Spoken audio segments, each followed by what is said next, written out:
על הפסקת אש ב7 בבוקר. אין הפסקת אש. לא הפסקת אש. אנחנו רוצים שתכבוש את סואץ.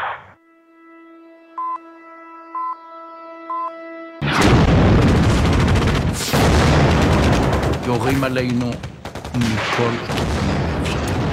מה שנשאר לנו לעשות זה פשוט להציל את חיינו.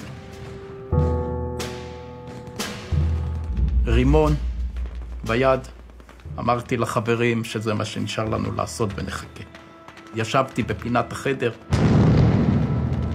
ואתה מחכה לסוף.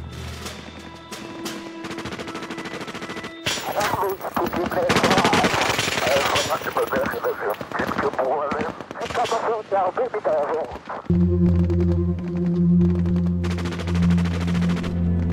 הייתה משימה מטורפת.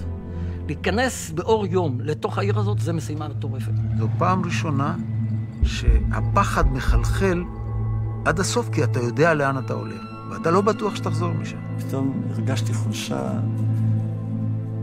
כאילו הידיים לא זזו לי. פחד. פחד.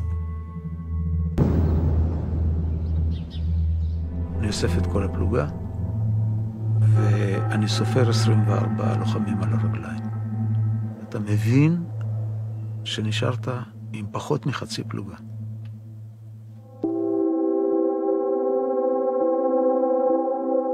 אתה נשארת שם? שם נשאר בי, לא אני נשארתי שם. חזרתי עם הזחלם, עם הבטיאר הזה, תקוע לי פה בתוך החזה. פה.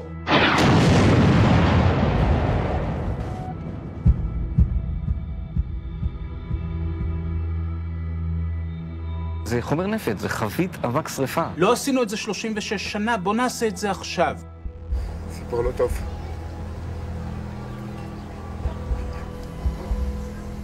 רגע שאני אומר לך, ככה עובר, סע, הפסקה, הפסקה.